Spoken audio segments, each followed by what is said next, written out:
আপনি চাকরি করুন বা খেদমত করেন, যে কোনো প্রান্ত থেকে টুকিটাকি ব্যবসা শুরু করে একসময় সাফল্য অর্জন করতে পারেন। আমি ব্যবসা শুরু করেছিলাম মাত্র 5,000 টাকা দিয়ে। আজকেও একজন কাস্টমার 5,000 টাকা দিয়ে ব্যবসা শুরু করতে যাচ্ছে। অনেকক্ষণ কথা বলার পরে তিনি আমাকে বলেন, ভাই 5,000 টাকার ভিতরে একটা প্যাকেজ তৈরি করে দেওয়ার জন্য। মাদ্রাসায় খেদমত করেন, ছাত্রের কাছে বিক্রি করবে। আমি সেই অনুযায়ী একটা প্যাকেজ তৈরি করে দিলাম। চাইলে আপনিও ব্যবসা শুরু করতে পারেন, মাত্র 4,000-5,000 টাকা দিয়ে ব্যবসা শুরু করেন। ইনশাল্লাহ আমি এতটুকু আপনাদেরকে গ্যারান্টি দিব যে আপনারা সাফল্য অর্জন করতে না পারলেও লস হবে না। কারণ আপনি যে পণ্যগুলো আমার থেকে নেন না কেন, সবগুলো ফেরত দিতে পারছেন।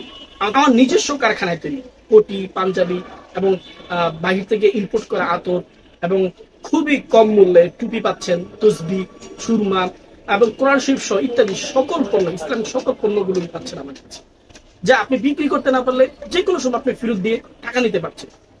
আপনি অন্যান্য জায়গায় এরকম যে আপনি 1 ডজন তসবি নিলেন, 1 ডজন ফেরত দিতে পারবেন, কিন্তু আমার কাছে আপনি 1 ডজন তসবি নিলেন, একটা বাকি আছে, একটাই ফেরত দিতে পারবেন। আপনার 9টা বাকি আছে, 9টা ফেরত দিতে পারবেন। 11টা আছে, 11টাই ফেরত দিতে পারবেন। এবং কি যে মূল্য দিয়ে আপনি নিচ্ছেন সেই মূল্য দিয়ে আপনি ফেরত দিতে পারছেন। এই সুযোগটা আমি মনে করি যে বাংলাদেশের কোথাও নেই, অন্তত এই আতরটুকু নেই। বাকি আতরটা আমি ফেরত নিই না, যার কারণ হলো যে আমি সবসময় অরিজিনাল আতর বিক্রি করি, কখনো ডুপ্লিকেট আতর বিক্রি করি না। তো অনেকে দেখা যায় যে আমার অরিজিনাল আতর নিয়ে ডুপ্লিকেট আতর একটু কম পয়সা পেয়ে সেটা কিনে দেখে চলে না, তো করে কি অরিজিনাল আতর সহ মিক্স করে আমাকে ফেরত দেয়। তো এর দ্বারা দুইটা ক্ষতি হয় আমার। এক, এই আতরটা আমি বিক্রি করতে পারি না। দ্বিতীয়, আমি যে কাস্টমারকে বলি যে আমি অরিজিনাল আতর বিক্রি করতেছি, তো তার সাথে আমার মিথ্যা কথা বলা হয়ে গেল। তার কারণে আমি আতরটা শুধু ফেরত নিই না, বাকি যতগুলো পণ্য আছে, টুপি বলেন, কোটি বলেন, পাঞ্জাবি, পায়জামা যা আছে, কিন্তু সব পণ্যগুলো আপনি বিক্রি করতে না পারলে ফেরত দিতে পারবেন।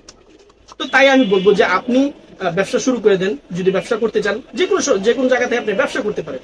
আপনার শোরুম দরকার নেই, আপনার দোকান দরকার নেই, অনলাইনে কোনো পেজ বা অনলাইন আইডিও দরকার নেই। আপনি আপনার কলিগ যারা আছে তাদের কাছে বিক্রি করেন, আপনার পরিবারের কাছে বিক্রি করেন, আপনার মাদ্রাসার ছাত্র আছে তাদের কাছে বিক্রি করেন। যেমন ধরেন আপনার মাদ্রাসার ছাত্র আছে, তারা আতর কিনে, তসবি কিনে, টুপি কিনে। তা আপনি 50 জন ছাত্রের কাছে যদি 50টা টুপি বিক্রি করেন, যদি 10 টাকা করে লাভ হয়, তাহলে তো আপনার 500 টাকা লাভ। এমন করে দেখা যায় মাসে 20 থেকে 25,000 টাকা আপনি আয় করতে পারেন। আশেপাশে মাদ্রাসা থেকে সেল করতে পারেন, আয় করতে পারেন।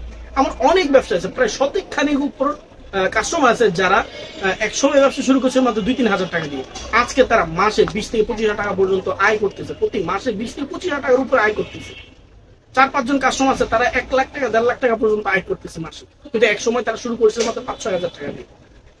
তো আমিও আশা করি যে আপনারা চেষ্টা করুন, ইনশাল্লাহ আপনাদেরকে আপনার ব্যবসা শুরু করে ইনশাল্লাহ যতটুকু পরামর্শ দেওয়ার চেষ্টা করবো ইনশাল্লাহ দেওয়ার জন্য। তবে ব্যবসা শুরু করার আগে আমি কাউকে পরামর্শ দিই না, এটা আমি স্পষ্টভাবে আবারও বলি। যারা ব্যবসা করেন না বা ব্যবসা শুরু করেন নাই তাদেরকে আমি কখনো পরামর্শ দিই না, কিন্তু যারা ব্যবসা করেন, অলরেডি রানিং আছেন, তাদেরকে আমি যখন যে পরামর্শ দরকার সেই পরামর্শটা দিয়ে থাকি। আমার অনেক প্রায় 1000-এর উপর কাস্টমার আছে, তাদেরকে আমি প্রায় সময় একটা সময় করে নির্ধারণ করে তাদেরকে আমি সময় দিই এবং তাদের ব্যবসা হালতটা দেখি কিভাবে কি ব্যবসা করে, ওই অনুযায়ী তাদেরকে আমি পরামর্শ দিয়ে থাকি। ইনশাল্লাহ আপনাকেও পরামর্শ দেওয়ার চেষ্টা করব যদি আপনি আমার সাথে ব্যবসা করেন বা ব্যবসা লেনদেন করেন।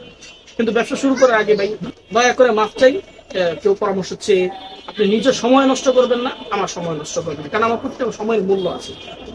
আসবেন আমার শোরুমে, মিরপুর 11 নম্বর বিবলক ঢালাউপুর বড় মসজিদের দক্ষিণ পাশে। গুগলে সার্চ করবেন আল হারামাইন ইসলামিক জোন, তাহলে সঠিক লোকেশনটা দেখাই দেওয়া হবে। এছাড়াও বাংলাদেশের যে কোনো প্রান্ত থেকে আপনারা অর্ডার করতে পারেন, হোম ডেলিভারি আপনার বাসায় পৌঁছে দেওয়া হবে ইনশাআল্লাহ। ভালো থাকবেন, সুস্থ থাকবেন, আল্লাহ হাফেজ।